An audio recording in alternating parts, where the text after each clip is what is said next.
Hello again. We're going to do part 4 now of this astrotheological analysis of the of Mark specifically. So here we go, and we're going to start off again, just quickly going through Psalms 107 and Mark 4. We did, I think, quickly name these last time, but we're just going to go through quickly again just to refresh our memories and then start talking about that. Again, the video will be about 20 minutes long. So, yeah, let's go. They mount, so this is Psalms 107, 23 to 30. I'm just going to read the last part of it though. They mount up to the heaven, they go down again to the depths. Their soul is melted because of the trouble. They reel to and fro and stagger like drunken men. And are at their wits' end. They cry unto the Lord in their trouble, and he bringeth them out of their distress. He maketh the storm a calm, so that the waves thereof are still. Then are they glad, because they are quiet. So he bringeth them unto their desired haven. And here is Mark 4, about 37 to 41, I think. Jesus was in the stern, sleeping on a cushion. The disciples woke him and said to him, Teacher, don't you care if we drown? He got up, rebuked the wind, and said to the waves, Quiet, be still. Then the wind died down, and it was completely calm. He said to his disciples, Why are you afraid? Why are you so afraid? Do you still have no faith? They were terrified and asked each other, Who is this? Even the wind and waves obey him. Okay, we notice the parallels above, ending in the disciples who were terrified, quote unquote, asking amazed, Who did this? The man God Jesus, now apparently controlling the seas, whilst the allusions to any peoples in Psalms is vague. They are just Hebrews. Now the people glad because the wind be quiet, are cast as the disciples. So we see here the disciples are now being cast as the Jews. I don't think they're specifically named. Psalm is about David, I think, specifically. Some scholars have even gone so far as to say that Homer's epics have been used as source material for these tales. Indeed, this appears in part to be true. Whole books have been written on this subject. Mark's Gospel shows many thematic connections between mythologies, but that is discussed at some length in another book I'm writing, Jesus in the Historical Record. It isn't news to many that pagan gods were used to fabricate a hybrid Jesus. So why not go further and see the more detailed stories within mythologies as synergistic in origin? We do, however, have other texts that were hidden around the time of the Second Temple was destroyed. A rich corpus does reveal much about the climate of first century religio-political temperament, and this information does not bode well for New Testament scholars, fighting for, indeed clawing at literalist truth in the historical record. I'm going to quote here, the founding documents of the Church of Rome were based on the opinions of the pre-Roman church fathers. Their primary works of inspiration are said to have been the epistles of St. Paul, and in many respects, church dogma rests entirely on these Pauline teachings. They constitute about 30% of the New Testament, and yet not one fragment of any such letter exists in Paul's own hand. Similarly, there are no original first century documents for any of the works selected by Athanasius and the 4th century bishops for the New Testament inclusion of the original 27 New Testament scriptural texts. Not one is known to have survived, although numerous other Gospels and tractates which the Church does not acknowledge have been unearthed in the past century or so, including dozens of Dead Sea Scrolls, along with the extensive Nag Hammadi collection of pre-New Testament Christian manuscripts. This is Astrotheology and Sidereal Mythology, page 311, by Michael Tossarian. It is a somewhat embarrassing state for Christian scholars to be in. So much material that could have been used to bolster manuscript credibility was lost to time, never copied, or perhaps contrived or emboldened to fit church orthodoxy, while viable documents hidden at such early times and not touched again until rediscovered tells an entirely different story, a non-historical and simultaneously far more mystical and Gnostic theology, and a series of events or non-events couched in allegorical and cryptic language, most if not all soundly rejected by the Orthodox Church. Whoever was writing this gospel did so with a thorough knowledge of Hebrew scripture, and also very likely had a form of the Pauline epistles in front of him. So I'm talking about Mark here. It's also of vital consideration that Paul's epistles are referenced covertly throughout the four Gospels, and very likely comprised much of the elements of gospel storytelling, but we cannot yield to the obvious in neglecting that the Gospels were written later with a heavily fictional flair throughout. I talk in another work, just going off script here, the Jesus in the Historical Record book, about how much Paul is actually quoted almost verbatim or referenced. Some of his letters and the things he says in his letters are actually put into the mouth of Jesus in the Gospels. And if we take the epistles to be first century documents, and some of them I definitely believe are, then this would put them before the New Testament accounts have been written. And there is substantial evidence now that they are second century, decades into the second century in their formation. Quoting again, we began this chapter with a quote from from Thomas's Gospel, and it is a very interesting Gospel indeed. It is unlike the Synoptics in that it contains no nativity and no resurrection story. It is often now pegged as the earliest Gospel, but what is now quite apparent is that it enlisted among a host of writings. Among a host of writings, often attributed to teachers that held many important teachings, speaking cryptically about things unseen, quote unquote. Thomas is filled with thought-provoking prose and parables, and resembles the Gospels that made it into the official rankings of official Roman Christian work. So sorry, when I say parables here, they're not exactly parables, but they do tell interesting stories. Again, this is not the final form of this this work. It does need some tweaking. So we may be inclined, however, to ask why the gospel this gospel among others never quite ticked all the boxes to win a place in the annals of the true and authentic canon. Perhaps it was because these Gospels were quite obviously ranked in a category of anonymous wisdom sayings that were prevalent at the time and not quite exhibiting the characteristics of a historical enough account.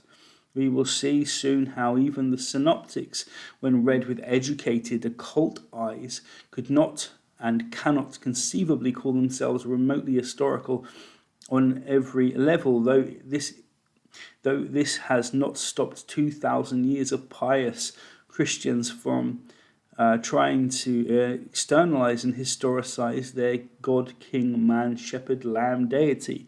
We notice the following characteristics. The first in a whole list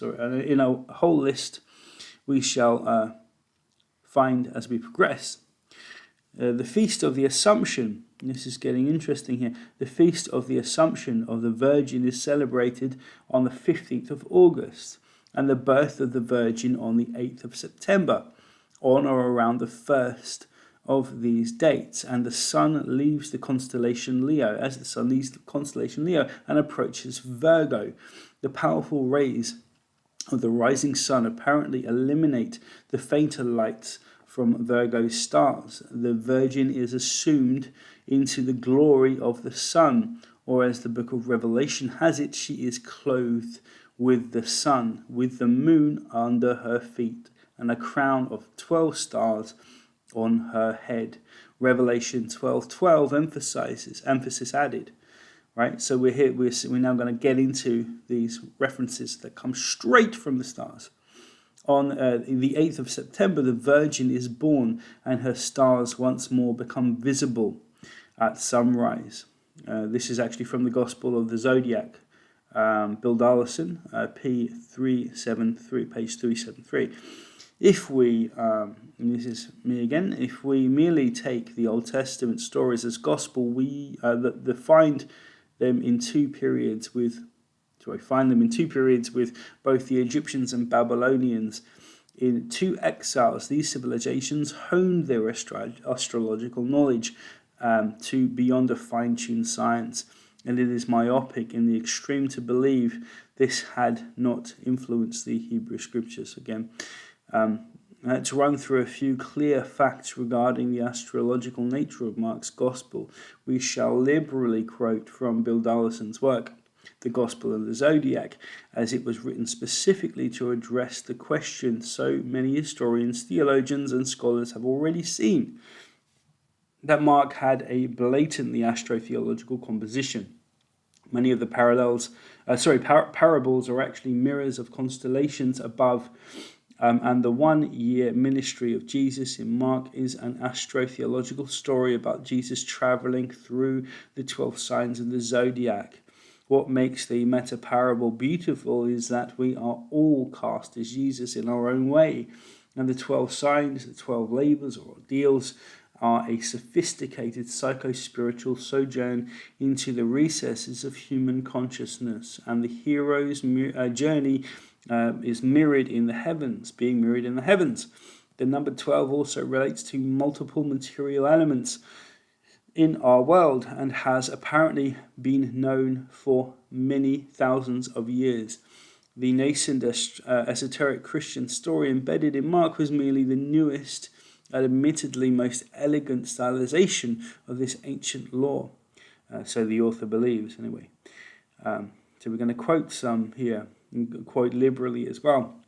Support for the theory that Mark is in some way connected with esoteric thought, and that it employs a zodiacal structure, is provided by the letter of Clement of Alexandria, 2nd century AD, to Theodore.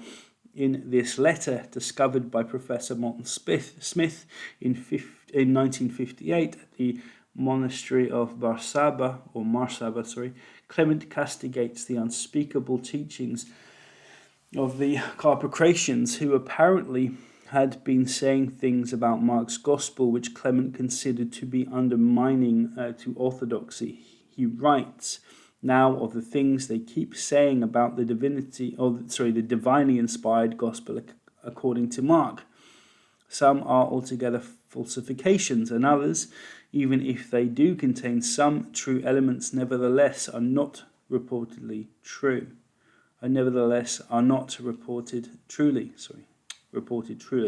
Clement goes on to explain that Mark, in addition to writing an account of the Lord's doings for catechumens,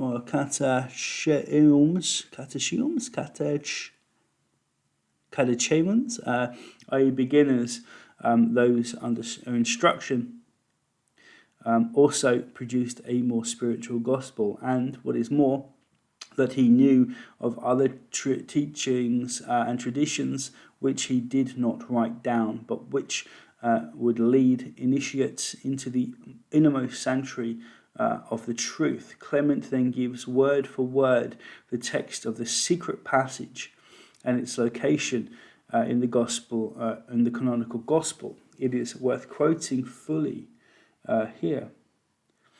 This is it. "And they came into Bethany, and a certain woman whose brother had died was there, and coming she prostrated herself before Jesus and said to him, "Son of David, have mercy on me."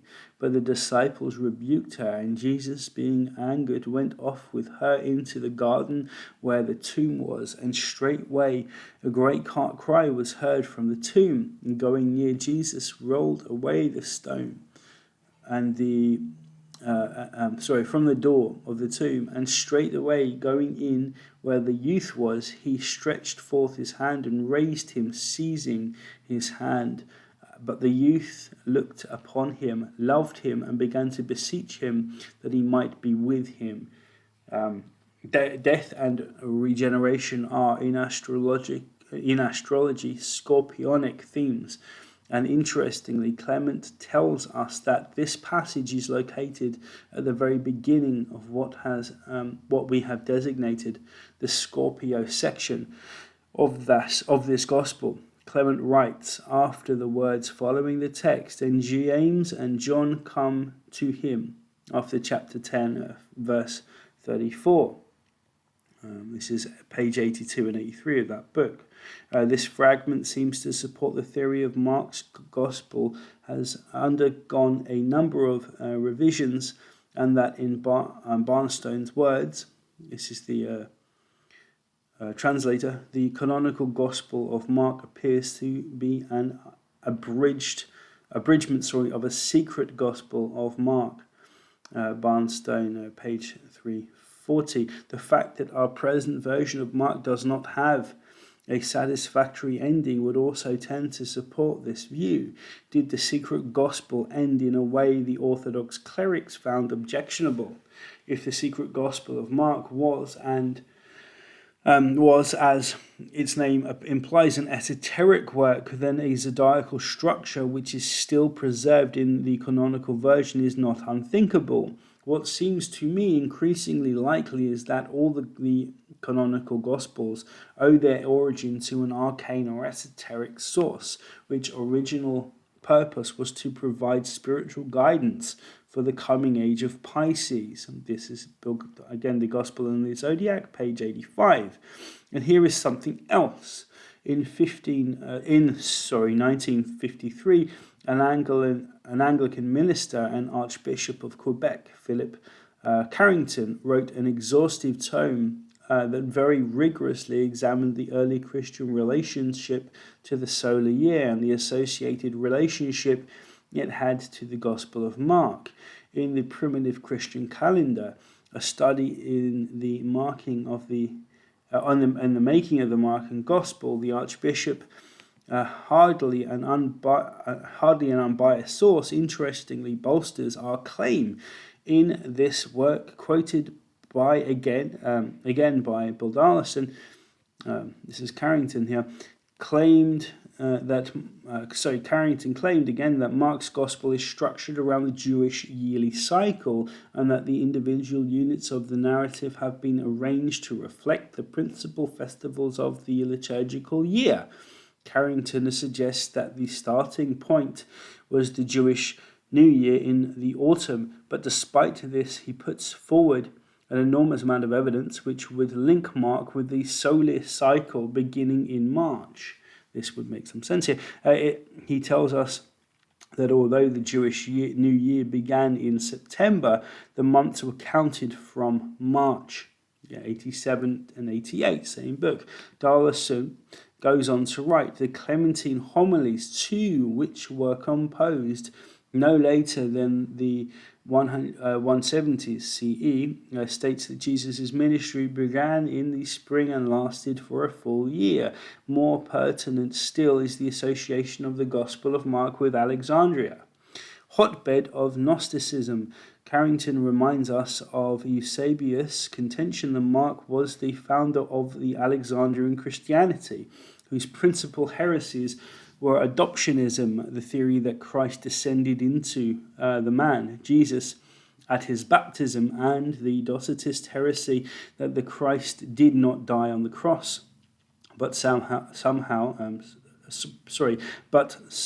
else, probably Simon of Cyrene, died in his place. Such ideas would only find support in a gospel like Mark's, which lacks birth and resurrection narratives. Okay. Again, that's page 88. And here, this is not necessarily what I believe, but this is what these scholars are saying, that could well have been the kind of, or a kind of dominant idea about the Mark and the beginning and the heritage of this gospel specifically. Even more remarkable is the fact that Mark also incorporates themes from the decans, i.e. constellations surrounding the zodiacal constellations. Over half of these, 36 constellations, are alluded to in Mark's text. In addition, we will regularly notice that, while Mark's structure is zodiacal, parallel stories in the other two synoptic gospels sometimes show the zodiacal signature more evidently than Mark. This seems to imply that all three evangelists had access to an earlier, clearly zodiacal document, and that while Mark has preserved the order sequence, Matthew and Luke sometimes reflect the astrological detail better than Mark. On page 80 and 81. Okay. A sound basis for our thesis should by now be coming into sight. And remember that these Gospels are likely corruptions of Gospels which may well have been closer to this original esoteric format. Noteworthy is that the subsequent Gospels also carry some of the esoteric astrological knowledge, but do so out of order and in places. In Matthew, Eusebius, a key church father, already slipped that Mark had Alexandrian roots. This should be a red light to free-thinking critics of Orthodox Christians. Alexandria was a melting pot, again, a pre-Christian mystery school worship from around the Mediterranean, and was tempered by the religious ideas of Egypt, to which much of Christianity owes its origin. Valentinus was one very early Christian father, and Alexandrian taught the same history regarding Mark, that the Gospel of Mark was written as an allegory of the solar year, and the 12 months represented the 12 signs of the zodiac. Of course, right? This is how we see things today. Incidentally, the oldest fragment of the New Testament, a portion of Luke, was discovered in Alexandria, and the secret Gospel of Mark has provenance relating to Alexandria also. Reading Wikipedia here, we note of Clement of Alexandria. It was while cataloguing documents in the Tower Library of Marsaba, Morton Smith later reported that he discovered a previously unknown letter written by Clement of Alexandria, in which Clement quoted two passages from a likewise previously unknown long version of the Gospel of Mark, which Smith later named the secret Gospel of Mark. Okay, sorry, I'm repeating myself there. The same gospel mentioned before is a proto-Markan text, and as we have seen, which in no way can be considered from the literal and mainstream canonical teachings. Tens upon tens of different sects teaching any number of salvific, apocalyptic, docetist, and mystical credos with their own messianic pretenders hail from pagan cultures across the Mediterranean into the Levant and through northmost Africa. Took their influences from each other and may have influenced emergent Christianity.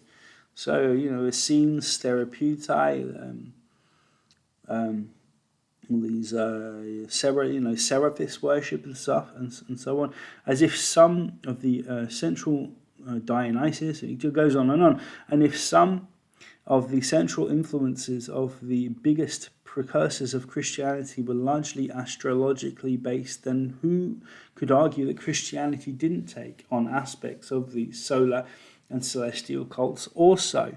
Marty Leeds, zodiac, finds in Greco-Roman.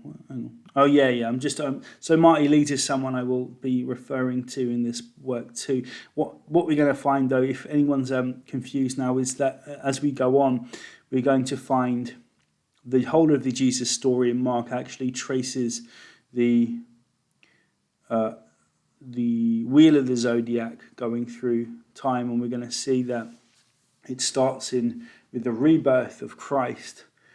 So we get obviously the birth of the new Son, but that point where the Jesus story starts is going to be in March, and it does follow this kind of 9-month period, these dark days of the 3 months where the sun is really just emerging, and then we're going to hit the Passover, which is in Easter, and then that's where this story starts. And we're going to see that as we go on. There's a section in this book which really follows that, and we're going to be able to see it's in chronological order, so it's fairly compelling. Anyway, just make sure the statement order. So here's a description of the Therapeutai by Philo, a De Vita Contemplavita. Is it contemplative life? Yeah, the contemplative life, 28 to 31. This is living in Alexandria around the time of Jesus, were the Therapeutai, and Philo's glowing description of this group of Jewish monks and nuns should remind us that the Judaism out of which Christianity sprang was extremely diverse and certainly not composed entirely of those who held the exoteric interpretations of Scripture. According to Philo, the real biblical stories are allegories. Now, Eusebius, since just going to quote Eusebius, Preparation for the Gospels, Book 11, Chapter 5, since they look upon their literal expressions as symbols of some secret meaning of nature intended to be conveyed in those figurative expressions, they had in their possession the writings of ancient men who have left behind their many memorials of the allegorical system of writing and explanation, whom they take as a kind of model and imitate the general fashion of their sect, so that they do not occupy themselves solely in contemplation, but they likewise compose psalms and hymns to God in every kind of meter and melody imaginable. They pray each morning when the sun is rising, entreating God that the happiness of the coming day may be real happiness, so that their minds may be filled with heavenly lights. So this is talking about the Therapeutai, I believe, again. For such people, an account of the spiritual journey based on the solar cycle would not be unthinkable, and in my view, Mark's Gospel, or the document from which the Gospel is derived, is more likely to have been composed as a text for the use in this or some similar esoteric school than to have been compiled as a fragmentary history or as a call to faith. Let me just see here how. I'm not sure how far I'm going to go. I'm going to just give you a couple more paragraphs, and then we're going to leave it there, I think. Leave you on a bit of a cliffhanger. So Alexandria, again, hotbed of Gnosticism, and also the place we find multiple early fragments here of John and Luke and Matthew and so on. There are a few hordes of collections of ancient texts that were found in Alexandria. So this is really where we get so much of this information, and certainly a lot of these written texts. Also the place we find multiple of the earliest fragments, a story place Judea is formed with a template relating to an angelic son of man, or sorrowful redeemer, whose material and archaeological roots herald from Alexandria, where the Greek world was thriving, and then in time to Rome, where so much of the early Orthodox Church was formed. The advent of Christianity took many, many decades and was clearly influenced by places and peoples all around the Mediterranean. The strength and meaning of this kind of archaeoastronomical approach, with the stars and path of the sun above as the macrocosm of the story of the individual below, has much to confer, and was known as the Anthropocosm, of course, the cosmos within. In their poetic wisdom, the ancient thinkers responsible for these ideas noticed a beautiful cosmic quirk of the Creator's will, a divine will that manifested in every person at an appropriate level of evolution. We come to embody the same inward attributes, drives, archetypal frames, and the manifest that are manifest, in the outside world and in the personality of creation itself. The wisest ancients saw this and began to write this story using the stars as the backdrop, noticing the movement of the heavens, assigning signs in the night skies, separating the seven wanderers, the sun, moon, Mercury, Venus, Mars, Jupiter, and Saturn, sometimes the sun being replaced by Earth, as well as the interplay of the seasons, could be used as a divine parable, and human attributes, emotions, conditions assigned to the anthropocosm in simple terms.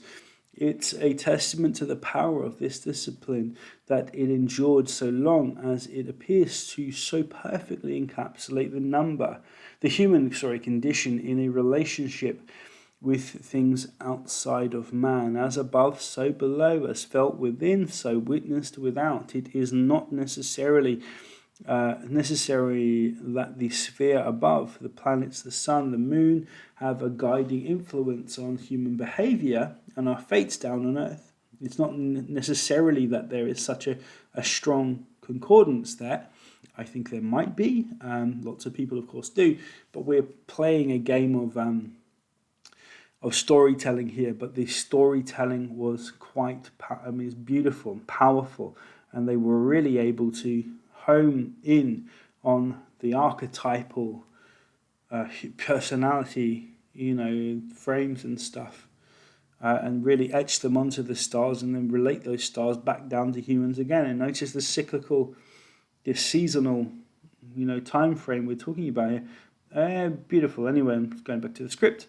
But if we think of these teachings to be more like a language of personality types against an archetypal story in the sky, then we may see an enormously clever explanatory power in these teachings. They convey the sun as the individual charting a path through their time on earth, coming into contact with the forces and powers of this world, and give moral instruction as to how to best navigate life, the highs, the lows, the successes, and the failures, how to rejoice in one's achievements without being too proud, and how to remain connected to earth, to the self, and how to relate to powers within and without, and how to love and channel one's efforts, and how to sublimate one's own inner darkness. All these archetypes and cosmic energies within, without, upwards and below are encapsulated in astrotheology. It's a complex, multivarious language incorporating pictorially every archetype known to us in the ancient world and today, timeless and ever present, written indelibly in the heavens and relatable to all. It appears immature indeed to tell someone or others that it is just all woo-woo superstitious nonsense. It is unhelpful to do so, as it's like talking about French, say, or a computer language, or Morse code, or sign, or any other useful means of simulacra to communicate meaning, as useless or meaningless. Does French exist? Is it a language? Of course it is. Yes, it's a real thing. The language of the stars transcends nations and civilizations, and it is primary is primal across continents. Mesoamerica and ancient Babylon and Egypt share much astrotheological knowledge. Of course, China as well. What I mean there is French is obviously a language that conveys meaning. I don't know French personally, but to say that French is meaningless, of course, is in itself meaningless. I just don't know French. Astrology, astronomy, archaeoastronomy is another language. It's meaningless to say, oh, it's just all poppycock, it's all nonsense. No, it tells us great inner truths. That's what I'm trying to convey here. Anyway, tribes and peoples looked up and began to impress their own ideas, concepts, and stories upon the heavenly host, and in doing this, it just so happens that the language some ancient cultures constructed was extremely coherent, brimming with meaning, and with time the language became highly sophisticated. It was referenced to as the Prisca Theologia by the Renaissance Hermeticists, the pristine theology. It is as and it has its own scientific appeal. The ancient Greeks, from where the name comes, didn't separate religion from science in these times. It was what they knew. There appears, at its heart to have been a pristine science that may perhaps have existed going back to the earliest of times, with many subsequent civilizations and their respective religious systems taking ideas from it. The last quote here from Dallas, and I might as well just give you this, distills what we are attempting to convey here. The sun in its movements through the signs was made the mirror of our life in spirit. To follow the yearly round of the zodiac was to epitomize graphically the whole story of human experience. Thus, the inner meaning of our mortal life was endlessly repeated in the daily, weekly, monthly, and yearly cycle of the sun's passage, the 7 or 12 divisions of which marked the 7 or 12-fold segmentation of our spiritual history or our initiation. So that's not Darlison, that's Michael Tessarian, again, Astrotheology Inside Aerial Mythology, page 313 to 314. I'm still setting out this really at this point, and we're going to get into some pretty good stuff soon. And I hope that was interesting for some of you there. I'm really just trying to, I think what I was trying to convey just in the last bit there is that it might be that there was some kind of hand-me-down civilization that had some fairly concrete ideas about the heavens. Their mathematical knowledge was obviously quite adept. People like Graham Hancock have often talked about these things. Now, his work has been criticized, I think, greatly in the last couple of years. But there's still something, I think, that was there. Obviously, these things take time to evolve, but it might be that we are looking at some kind of civilization that got something that was introduced to something, I don't know, by peoples who had come from a place that maybe there was a remnant of a lost civilization. I think that might be feasible. We do hear about that often enough in ancient records. The idea of the Watchers or Seers, the Apkallu in Sumer. Obviously Anunnaki is a big word that's put around a lot. I would suggest we just keep our minds open as we go forward. I'm not someone who believes in ancient aliens particularly, but these, the people who built the pyramids and the people who were able to shift hundreds of tons of stone up hills and so on, obviously, they were advanced for their times, let's just say that. And a lot of the astronomical knowledge and the stories that they told were quite beautiful. And I think there is obviously a great deal of evidence to show that they had their celestial analogues. We have the constellation Orion, which was Osiris. We have Hercules. Lots of these things, the two lovers in the stars. It goes on and on, This is why you see in Jewish in the Old Testament. There's lots of lambs and goats and bulls and stuff like this. Eagle iconography. It's all there. It's all very interesting. Anyway, I'm going to leave that there. I cannot believe I've gone almost 40 minutes. I'm going to leave this as it is, I suppose. Hopefully this has been interesting. Hopefully some of you have managed to make it through the last 40 minutes, and take it easy, guys.